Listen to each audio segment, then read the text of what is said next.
नमस्कार, मैं गरिमा। ये है जागो हिमाचल 365 टीवी। डर के नहीं डट के, और आप देख रहे हैं हिल कोस्ट न्यूज चैनल। बढ़ते हैं आज के मुख्य समाचारों की तरफ।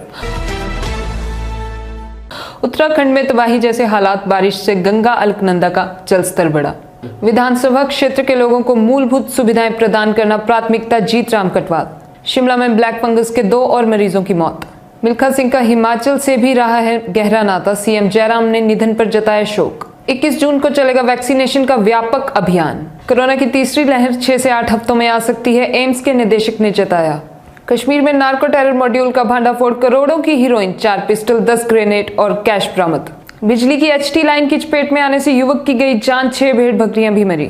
नाबालिग को कार चलाना पड़ा महंगा, खाई में गिरी कार और चली गई जान। अब खबरें विस्तार से। उत्तराखंड में तबाही जैसे हालात, बारिश से गंगा अलकनंदा का जलस्तर बढ़ा। उत्तराखंड में कुमाऊं मंडल में पिछले 3 दिन से जारी बारिश से जनजीवन बुरी तरह से प्रभावित हुआ है। मानसूनी बरसात के बाद गंगा, अलकनंदा, मंदाकिनी, पिंडर आदि नदियां उफान पर हैं। प्रशासन ने रुद्रप्रयाग व श्रीनगर में नदी किनारे रहने वाले लोगों को सुरक्षित स्थानों पर जाने के लिए अलर्ट किया।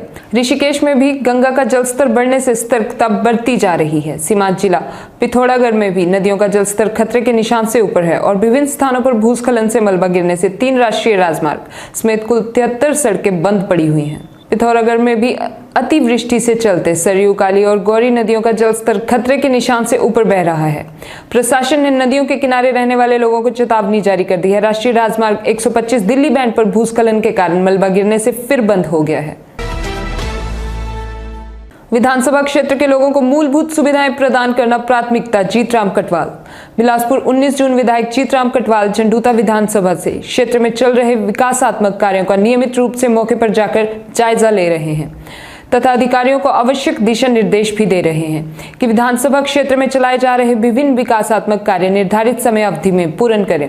विभिन्न विकासात्मक कार्यों का निरीक्षण करने के उपरांत उन्होंने बताया कि झंडूता विधानसभा क्षेत्र में पुलों के निर्माण कार्य को शीघ्र पूरा करने के लिए दिन रात कार्य चल रहा है ताकि पुलों के निर्माण कार्यों को अतिशीघ्र पूर्ण करके जनता को समर्पित किया जा सके।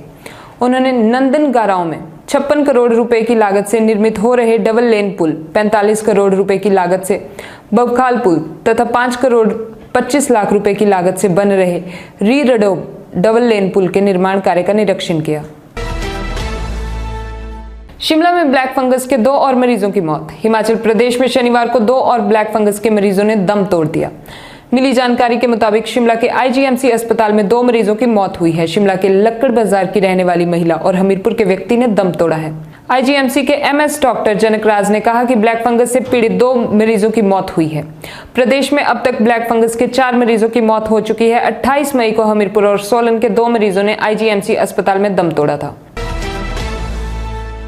मिल्खा सिंह का हिमाचल से भी रहा है गहरा नाता, सीएम जयराम ने निधन पर जताया शोक। महान धावक मिल्खा सिंह का हिमाचल प्रदेश से भी गहरा नाता रहा है। उनका सोलन के कसोली में अपना बंगला है जहां पर वे अक्सर आया करते थे। यहाँ के ऐतिहासिक कसोली क्लब के भी वे सदस्य थे। मिल्खा सिंह गर्मियों में, खासकर इन दिनों, कसोली क्लब में होने वाले कसोली वीक में भी भाग लेने आते थे, लेकिन देश में कोरोना फैलने के बाद वे यहाँ नहीं आ पाए। मिल्खा सिंह व उनकी पत्नी निर्मल मिल्खा दोनों ही कसोली में आम मिलनसार स्वभाव के लिए जाने जाते थे। आज दोनों के ही दुनिया में रुखसत होने के कसोली स्थित उनका घर भी वीरान हो गया है। जहां उनको अक्सर देखा जाता था, मिल्खा सिंह के जाने के कसोली वादियां भी वीरान पड़ी हैं। मुख्यमंत्री जयराम ठाकुर ने मिल्खा सिंह के निधन पर शोक जताया है। सीएम ने ट्वीट कर लिखा है, प्रसिद्ध धावक फ्लाइंग सिख मिल्खा सिंह जी के निधन का दुख समाचार से प्राप्त हुआ। खेल जगत के लिए यह अपूर्णीय क्षति है। उनका जीवन खिलाड़ी वर्ग के लिए सदैव प्रेरणादायक रहेगा। 21 जून से चलेगा वैक्सीनेशन का व्यापक अभियान। सोमवार, मंगलवार और बुधवार को 18 से 44 वर्ष आयु वर्ग के लोगों को लगेंगे टीके। शहरों में ऑनलाइन बुकिंग अनिवार्य। ग्रामीण क्षेत्रों में पहले आओ पहले पाओ आधार पर लगेंगे टीके। वीर, शुक्र और शनिवार को बुकिंग के बगैर 45 वर्ष से अधिक आयु के अन्य वर्गों को वैक्सीनेशन मिलेगी। कोरोना वैक्सीनेशन में हमीरपुर जिला लगातार पहले स्थान पर बना हुआ है। जिला के लक्षित आयु वर्गों के 39% से अधिक लोगों को वैक्सीनेशन की कम से कम 1 खुराक लगाई जा चुकी है। वैक्सीनेशन कार्य में और तेजी लाने के लिए 21 जून से आरंभ किए जा रहे प्रदेश व्यापी अभियान के तहत 21, 22 और 23 जून को जिला में 18 से 44 वर्ष आयु वर्ग के 18 से 20 हजार तक लोगों को टीके लगाने का लक्ष्य तय किया गया है। इसके लिए जिले भर में लगभग 5 दर्जन टीकाकरण केंद्र स्थापित किए जाएंगे। उपायुक्त देवश्वेता वनिक ने शनिवार को स्वास्थ्य विभाग के अधिकारियों के साथ बैठक बैठक करके इस अभियान से रूपरेखा तैयार की। उन्होंने बताया कि शहरी क्षेत्रों में 18 से 44 आयु वर्ग के लोगों को पहले की तरह ही ऑनलाइन स्लॉट बुकिंग के अनुसार ही टीके लगाए जाएंगे, जबकि इसी आयु वर्ग के ग्रामीण क्षेत्रों के लोगों को उनके गृह क्षेत्र में टीकाकरण केंद्र में टीके लगाए जाएंगे तथा आधार नंबर के साथ उनका पंजीकरण मौके पर ही किया जाएगा। टीकाकरण केंद्रों पर व्यवस्था बनाए रखने के लिए उपायुक्त ने सभी खंड चिकित्सक अधिकारियों को आवश्यक दिशा निर्देश जारी किए तथा स्थिति के अनुसार पुलिस का भी सहयोग लेने के निर्देश दिए।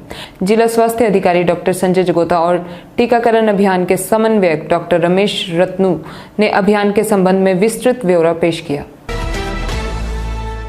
कोरोना की तीसरी लहर 6 से 8 हफ्तों में आ सकती है, एम्स के निदेशक ने चेताया। कोरोना की तीसरी लहर कब आ सकती है, इसको लेकर एम्स के निदेशक रणदीप गुलेरिया ने अहम बात कही है। एम्स के निदेशक रणदीप गुलेरिया ने शनिवार को कहा है कि अगले 6 से 8 हफ्तों में कोरोना की तीसरी लहर आ सकती है। उन्होंने चेताया है कि अगर लोगों को मास्क और सोशल डिस्टेंसिंग जैसे जरूरी गाइडलाइन को फॉलो नहीं किया तब काफी मुश्किल हालात पैदा हो सकते हैं। एम्स के निदेशक ने कहा कि कोरोना के केस बढ़ने पर सर्विलांस और जिस क्षेत्र में केस बढ़ते हैं उसकी पहचान कर वहां लॉकडाउन लगाने की भी जरूरत पड़ सकती है। रणदीप गुलेरिया ने कहा कि अगर कोरोना से जुड़े गाइडलाइंस को फॉलो नहीं किया गया तो तीसरी लहर 6 से 8 हफ्तों में आ सकती है। जरूरत है कि वैक्सीनेशन होने तक हम आक्रामक रूप से अपनी जंग को जारी रखें। कश्मीर में नार्को टेरर मॉड्यूल का भांडाफोड़, करोड़ों की हीरोइन, 4 पिस्टल, 10 ग्रेनेड और कैश बरामद। कश्मीर में पुलिस ने नार्को टेरर मॉड्यूल का भांडाफोड़ किया है। बारामूला पुलिस को यह कामयाबी हाथ लगी है। पुलिस ने 6 लोगों को गिरफ्तार भी किया है। बताया जा रहा है कि इस कार्यवाही के दौरान पुलिस को 4 पिस्टल, 10 ग्रेनेड और 21 लाख रुपए कैश मिले। इसके अलावा पुलिस ने 4 गाड़ियां और 9 किलोग्राम हीरोइन भी बरामद की है। बरामद की गई हीरोइन की कीमत करीब 45 करोड़ रुपए बताई जा रही है। हालांकि कुछ मीडिया रिपोर्टर्स में भी ये कहा जा रहा है कि पुलिस की इस कार्यवाही में आतंकियों के 10 मददगारों को गिरफ्तार किया गया है। इधर खबर ये भी है कि जिले के उरी में इलाके में 3 संदिग्ध को गिरफ्तार किया गया है। ये कार्यवाही सेना की 53 BN, CRPF, SOG के संयुक्त टीमों द्वारा की गई। इनके पास से हथियार और गोला बारूद बरामद हुआ है। बताया जा रहा है कि आतंकियों का ये नार्को मॉड्यूल घाटी में मौजूद खूंखार आतंकियों को नशीले पदार्थ मुहैया कराने का काम करता था। इसके अलावा ये मॉड्यूल जम्मू कश्मीर के युवाओं को बरगलाकर नशे की लत लगवाते हैं और फिर उन्हें आतंकी गतिविधियों में शामिल करवाते हैं। बिजली की HT लाइन की चपेट में आने से युवक की गई जान, 6 भेड़ बकरियां भी मरी। किन्नौर के लंबर में हुआ हादसा। ग्रामीणों ने विद्युत विभाग के खिलाफ दर्ज करवाया मामला। रिकांगपिओ हिमाचल के किन्नौर जिले में बिजली की HT लाइन की चपेट में आने से एक युवक की मौत हो गई है। वहीं विद्युत तारों की चपेट में आने से 6 भेड़ बकरियों की भी मौत हो गई है। हादसा बीते रोज शाम के समय उपमंडल रिकांगपिओ के लंबर से करीब 2 किलोमीटर दूर हुआ है। हादसे में मृतक युवक की पहचान टंगी निवासी अजय कुमार के रूप में हुई है। युवक की मौत के बाद ग्रामीणों में विद्युत बोर्ड के खिलाफ खासा रोष है। नाबालिग को कार चलाना पड़ा महंगा, खाई में गिरी कार और चली गई जान। किन्नौर के निचार में हुआ हादसा। पुलिस ने मामला दर्ज कर शुरू करी जांच। देश में सड़क सुरक्षा को लेकर कई तरह के नियम बनाए गए हैं।